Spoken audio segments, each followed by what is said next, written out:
everybody. Welcome to another edition of Ace on Music. I'm your host, Ace Trump. I'm joined, as always, by my cohort in crime here, Sean. Hey-o. So, today, I want to talk about something that has been a part of rock and roll for as long as I can remember, and that is rock and roll comedians. What do I mean by that? There's an old running joke, that rock stars want to be comedians and comedians want to be rock stars. But some of these comedians have taken it to the next level, and they truly are rock stars all on their own. Some of the comedians who followed in this avenue were the first ones to break some of the massive records, like playing arenas, which was an unheard of thing for comedians up until the age of the rock and roll comedian. And so I thought we would talk a little bit about those guys and their association with various bands and things like that. And I think the first one that leapt to my mind when I was making a mental list of the comedians who would fall into this category is the notorious Andrew Dice Clay. Now, this guy's about as rock and roll as it gets. He would fit right at home on a tour bus. His comedy is that kind of comedy, and he took things to the next level. He always saw it as a bigger and better show, and this guy sold out multiple nights at Madison Square Gardens. Just him on a stage with a microphone and a cigarette, telling his jokes, telling his nursery rhymes that he's famous for, and just a very interesting talent, and somebody who also walked in the circles of rock and roll. He's good friends with many notable rockers. Like, I know that Dee Snider is somebody he knows quite well, and almost everybody in the rock and roll camps that I've worked in has either met or knows Andrew Dice Clay.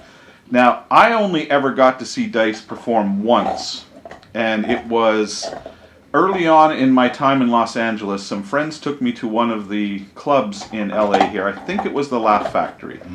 And for those of you who don't live in LA or haven't experienced this, there are often times where big name comedians will make unannounced appearances on these smaller stages just to try out new material in front of a live audience. You don't know what's going to happen until they suddenly just walk on stage, and you get to see Jerry Seinfeld, or you get to see Sam Kinnison or whoever, and they're going to just knock out half an hour of material to see what it's like against a real audience.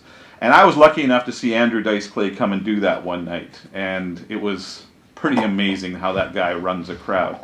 Sean, have you ever had the opportunity to see Dice perform live? I did, at his height of his career, actually. He played, I believe it was the Greek Theater.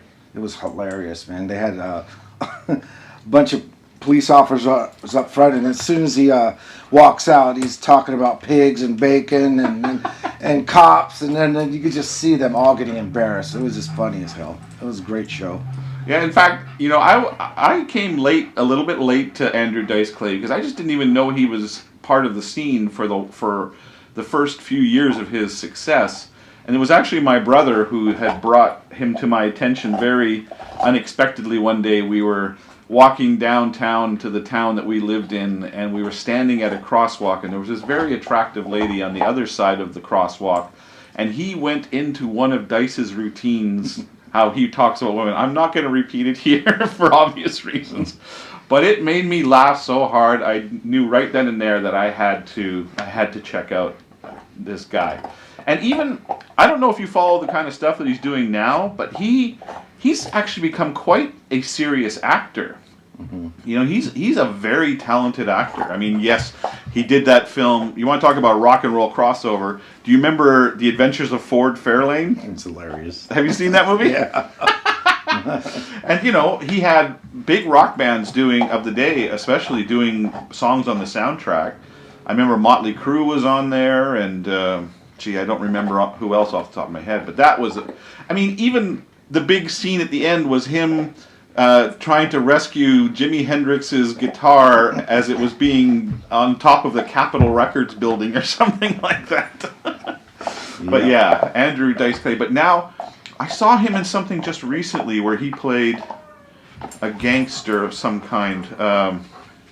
It was he was no. It was something about a porn organization where he was. Oh, that's it. He's on the Pam and Tommy series that's out right now, and he plays the character who financially backed the release of the videotape when it first came out.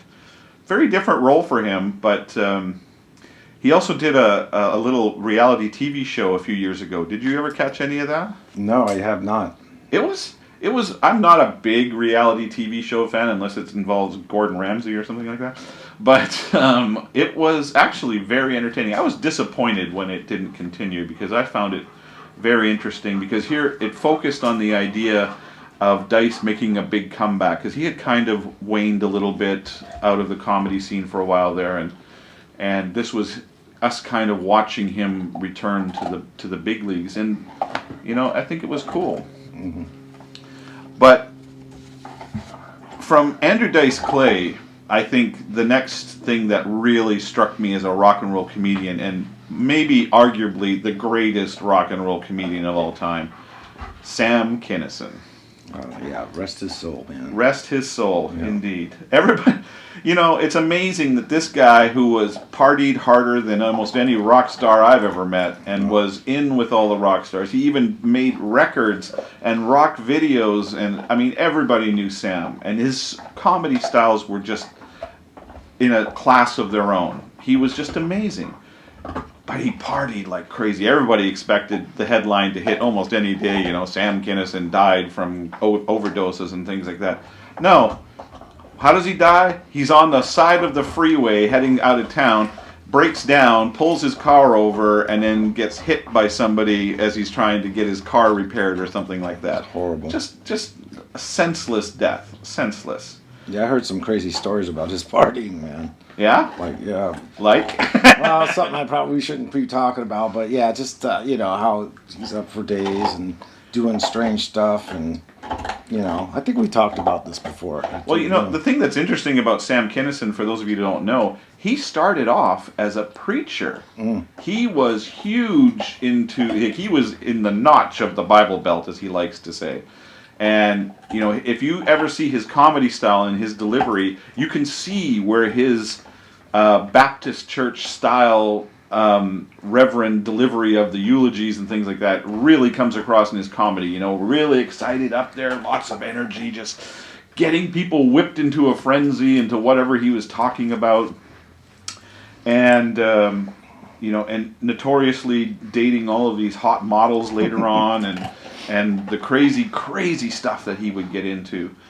And I personally never had the honor of seeing him perform live. Did you ever get a chance to see him? No, I didn't get a chance. No, I was a little young to get into clubs at the time. I think, I was 80s, right? 85, 86. Yeah.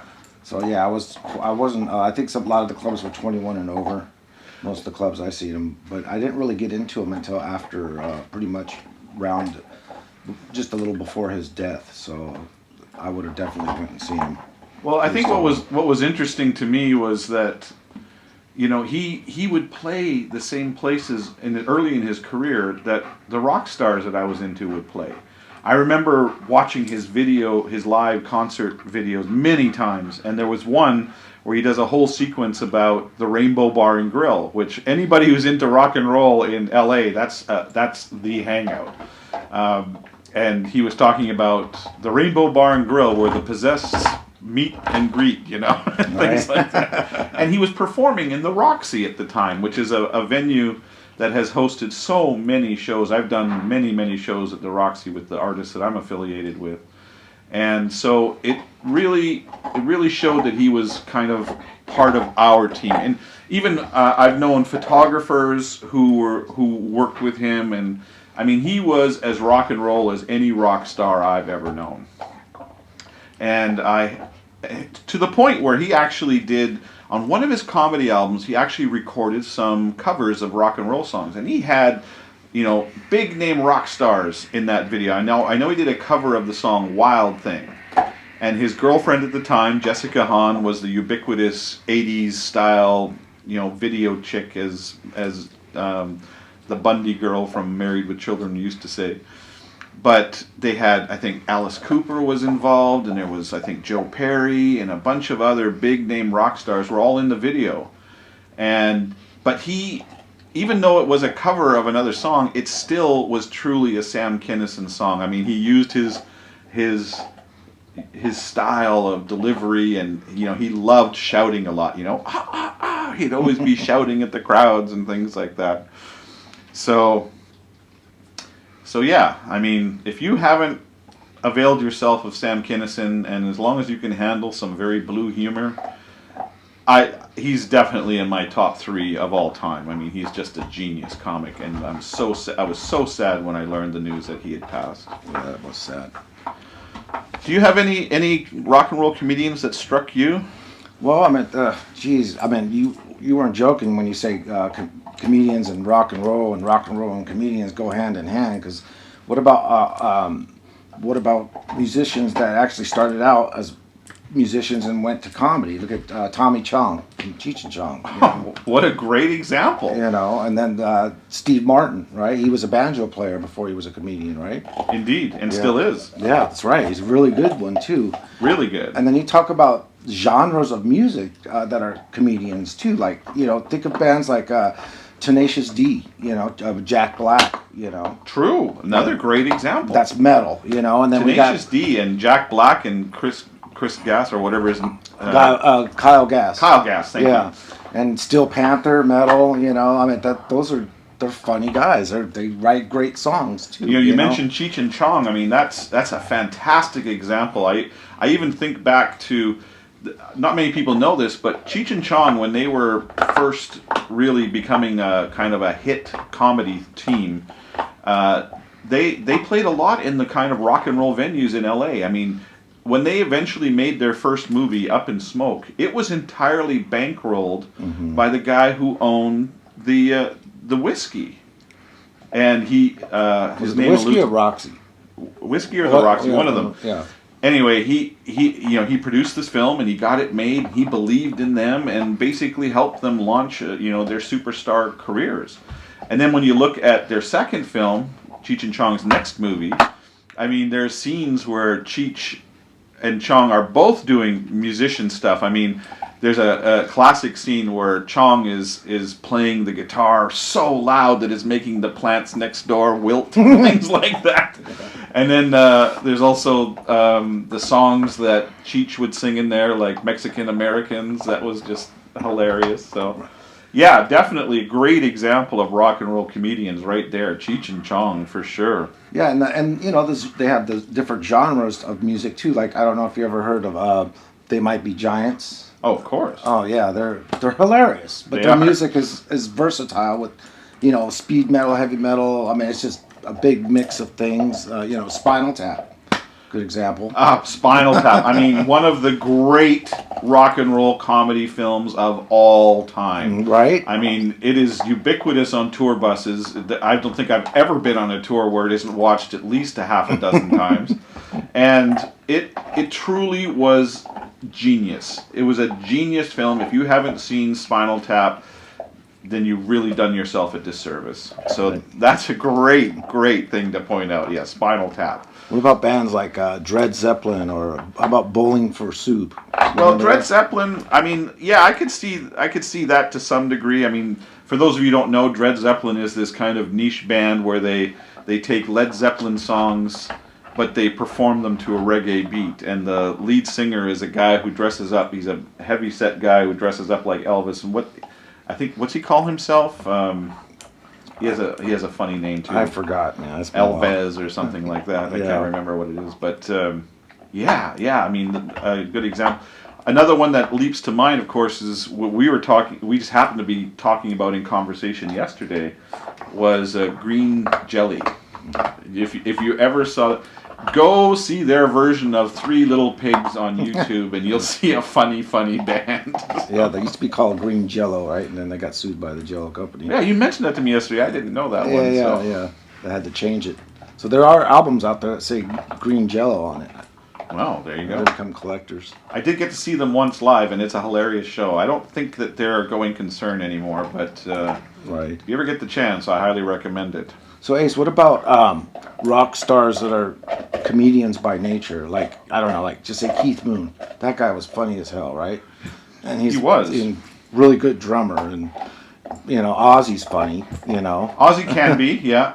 I think probably one of the funniest bands that I ever experienced, and I don't know if you've ever got the chance to see them live, there's a Canadian band called Barenaked Ladies. And if you ever see them live, they are hilarious. There's an ongoing shtick between the guys. I don't know if it's still there because the two main guys, the one guy left the band a number of years ago, and I haven't actually seen the band perform since that fellow left, so I don't know if the chemistry's still there.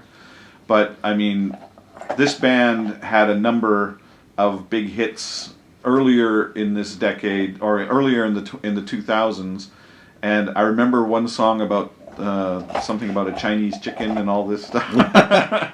And of course, they're probably most recognized for doing the theme to the hit sitcom The Big Bang Theory. They did the theme song to that. But I didn't know that. one of the most interesting projects that I was involved in that involved rock and roll and comedy, and a really great example of this happened about 10 years ago.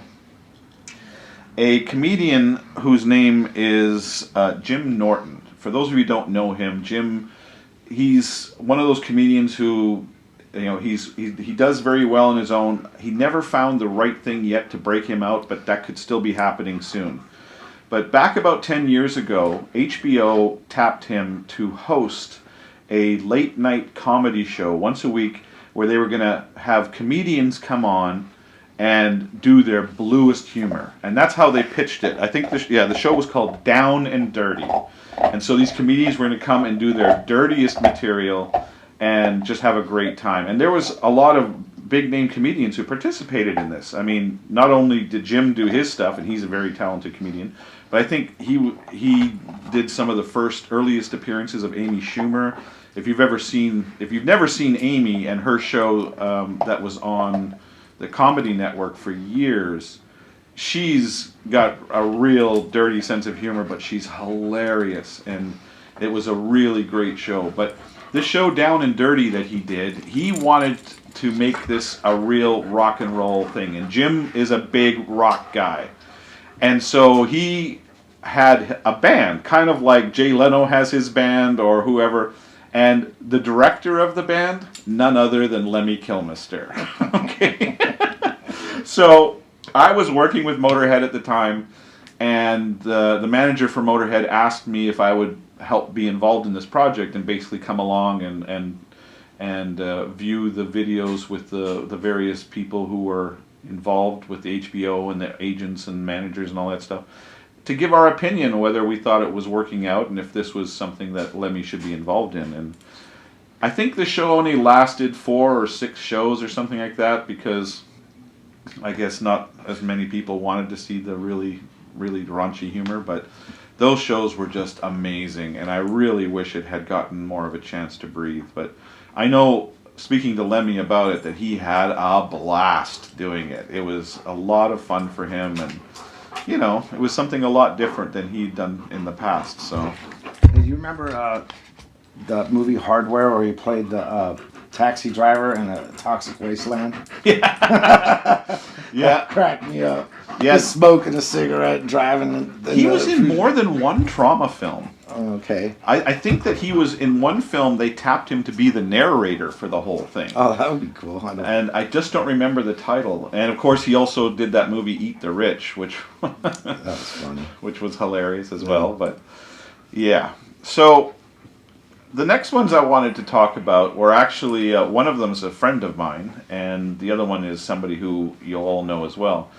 For those of you who are really into the hard rock and heavy metal, you'll all know about a really awesome show that isn't with us anymore that was on VH1 called That Metal Show. It was hosted by 3 guys. There was Eddie Trunk, a very famous and revered DJ from the New York area.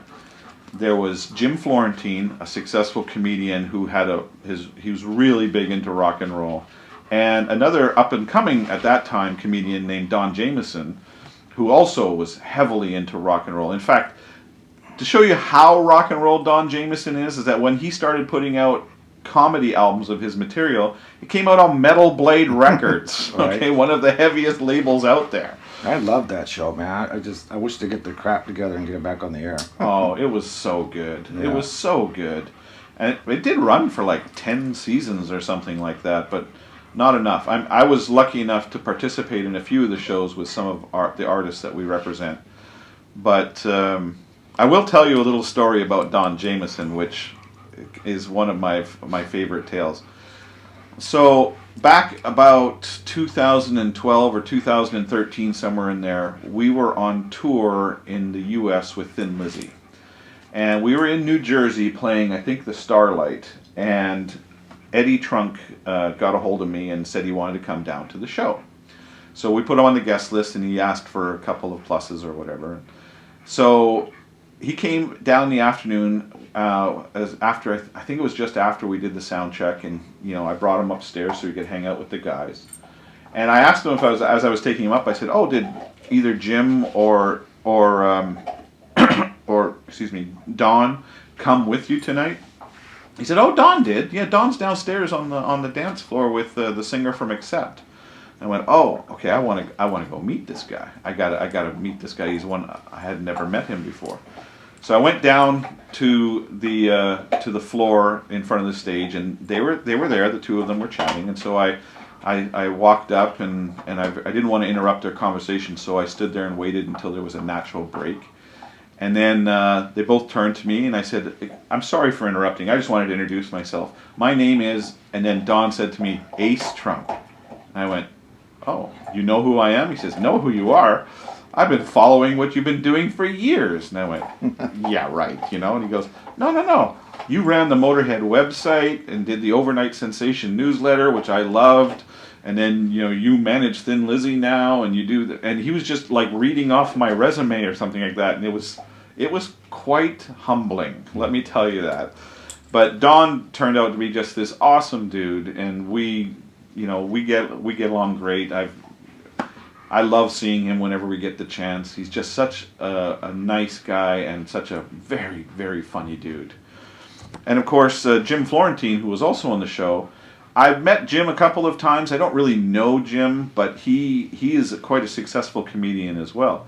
Have you ever had the chance to meet any of those guys, Sean? I met Don Jameson with you, actually, at the Metal Blade Records. Oh, that's right. Was it the release, right? At Brian Slagle's book thing there, yeah. Nice guy. Yeah, he's a super good guy. Yeah, he's really cool. That's probably the only time I met him. I haven't got to meet Jim yet, but I'm hoping I get to meet all those guys. Did you know, I only learned this recently, did you know that Jim used to date Robin Quivers from the Howard Stern show? No, really? Yeah, it came up on a replay I was listening to on Howard Stern the other day, and they were talking about that very thing, and I had no idea. I didn't know this. Yeah, what a trip. But was there any other rock and roll comedians that you thought of? One sticks out to me, Seth MacFarlane. People don't know he's a great singer, right? And of course he does all the famous voiceovers. But man, all those Family Guy episodes when they had all the rock stars on there. They had Rush. Remember they had what else? They had David Lee Roth and a lot of these. Eddie Vedder, Ozzy was on there. It's just hilarious, and it's just like you said, rock and roll and comedy goes hand in hand. And his show Family Guy, he writes most of the songs on there. Yeah, and a lot of them are pretty rock and roll songs. Like one of my favorites is "A Bag of Weed." If you haven't heard it, go on YouTube, do Family Guy song "Bag of Weed." You will laugh your ass off. Right. but that Seth also does stuff in live action as well, and he's done some stuff like that. But definitely got some heavy duty rock and roll influences there. And if we're going to mention Family Guy, we can't ignore The Simpsons. Right. There have been a great number of major rock stars who have been a part of The Simpsons. I know that Radiohead was on there, and Aerosmith's been on there, a ton of bands, and Kiss and various other bands. I mean, it's just crazy how many different bands. And if we're going to talk about animation that tap bands, there's an awesome cartoon on the Adult Swim network, on Cartoon Network, called Squidbillies. If you've never seen it, it's awesome. And they've had all kinds of bands on there. And that one is also very, very cool and worth checking out. So yeah, okay, well, rock and roll, comedy, hand in hand. I mean, it's even bigger than I originally envisioned when we started talking about this part of the broadcast. But hey, it even goes to the extent that there are many rock shows where the opening band is a comedian. I mean, I know that we did some shows a few years ago with Black Star Riders where Don Jameson came out and he was the opening act.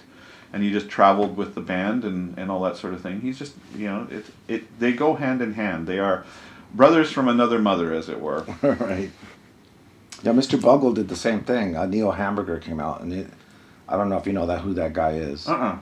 But he's just a sloppy, messy guy, and he's not funny at all. He's just there to try to crack jokes and humiliate people, and it's just, he's out there for like a half hour cracking jokes, and everyone's like laughing because it's not funny. But yeah, you gotta check him out. He's pretty funny. There's also another comedian that you just made me think of, Max Hedberg, I think his name is. Also a very rock and roll comedian, more so because he lived the rock and roll lifestyle. I think he actually died from a heroin overdose when he finally left us, but very, very funny guy. So anyway, there's a little bit of a conversation about rock and roll and comedians. I want to thank all of you for your continued support, and we really love to hear your comments. We want to hear your feedback. Tell us who your favorite rock and roll comedians are. You can leave comments in whatever application you're listening to or watching this program. You can send us emails at acetalksmusic@gmail.com. We'd love to hear from you. So, and if you're interested, we also do another show called Ace on Music After Hours, which is exclusively available to members of the Patreon platform, and we have that show going on over there. And we mostly tell road stories or fun experiences we've had with rock stars over the years. So we'd love if you come over there and check it out, and continue to give us your support and your feedback. It's always valuable. It's always welcome. Very grateful for that. In the meantime, I wish you safe times until we see you next week. Remember, I know shows are opening up. We still are in a pandemic. I know that everything's loosening up and people are ignoring the masks and everything like that, but there is still a danger out there, so please take care of yourself. And until next week, see ya.